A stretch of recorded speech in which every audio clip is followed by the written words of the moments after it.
पंढरपूर तालुक्यातील गुरसाळे गावात महादेवाच्या मंदिरात पूजेसाठी गेलेले 3 साधू गावात पूर आल्यानं मंदिरात अडकलेले आहेत आणि त्यांना बाहेर काढण्यासाठी जिल्हा आपत्ती व्यवस्थापन प्राधिकरणाची टीम गुरसाळे गावात पोहोचली आहे।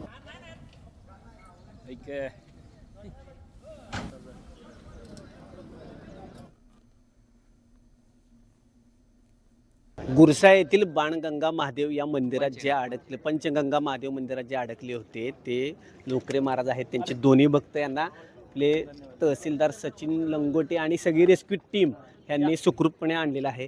काय सांगाल, काय झालं नक्की काल? 11 वाजता बसनावरून आलो, तरी पाणी नव्हतं इथं, खालच्याच कडलं पाणी होतं। ही तरी महाराज म्हणलं तू पाणी येणार आहे, म्हणलं कुठलं येतं या? आणि 3:30 वाजता उठल्यावर सगळ्या अंगणातनं पाणी इकडे बाहेर बी, मग पुन्हा आम्हाला बाहेर निघायला ना। मग काय केलं पुढे? आता काय करायचं? आता यांना फोन केला सरपंचालाही, बसलो देवळात। पण वाटलं होतं ना काय म्हणजे काय टेन्शन नसणार आहे काय, आपण वाचणार? तसं आम्हाला ती खात्रीच होती ना देवाची, आमचा देव आम्हाला जाऊ देत नाही। बरोबर होता काय? हा बरोबरच होतं। हेच नाव काय ठेवली नाही ती, पण हायच तिथंच असते। हा किती तास होता एकूण? 4 वाजल्यापासून आता म्हणजे होतोच। एकंदरीत 4 वाजल्यापासून पहाटे आत्तापर्यंत हे सगळे होते आणि त्यांना सुखरूपपणे परत आणले। तुमचं नाव काय? काय सुभाष संभाजी ढवण। काय काय झालं तिथं एकंदरीत? काय केलं तिथं इतक्या वेळ? आम्ही मुक्कामाला असतो ना रविवारी, जर वारी दररोज? हां, जर त्या रविवारीनं काय झालं, 11 वाजता पाणी नव्हतं। परत 3ला पूजा करतो आम्ही, मग साधारण 2:30-3ला पहाटे हां, आणि 3च्या दरम्यान पाणी भरपूर आलं ना, तरी आम्ही नेहमी वाटत आलतो बाबाजीला घेऊन, आणि त्यामुळं पुन्हा माघारी गेलो ना, पाणी वाढायला लागलं। फोन कोणाला केला? दीपक शेटला केलं। आता बरं वाटतंय? आता बरोबर काय आता समाधान वाटलं। महसूलनं सगळ्या पोलीस अधिकाऱ्यांनी पूर्ण फोन केल्यासारखं फास्ट येऊन आम्हाला मदत केली आणि सगळी बाहेर काढल्याबद्दल आम्ही सगळ्या गाववाल्याच्या वतीने, महाराज लोकांच्या वतीने सगळ्यांचे आभार मानतो।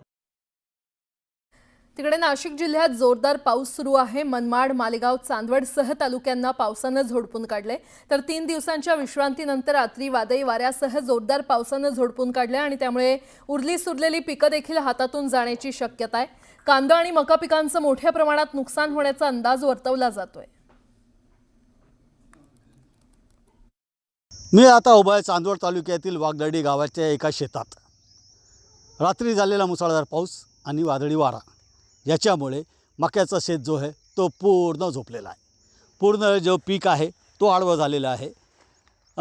कष्ट करून पीक जगवलं होतं, मग कंचही मोठ्या प्रमाणात लागलेले आहे आणि ऐन मका काढणीच्या वेळेला निसर्गाने घाला घातला आणि होत्याचं नव्हतं झालेलं आहे।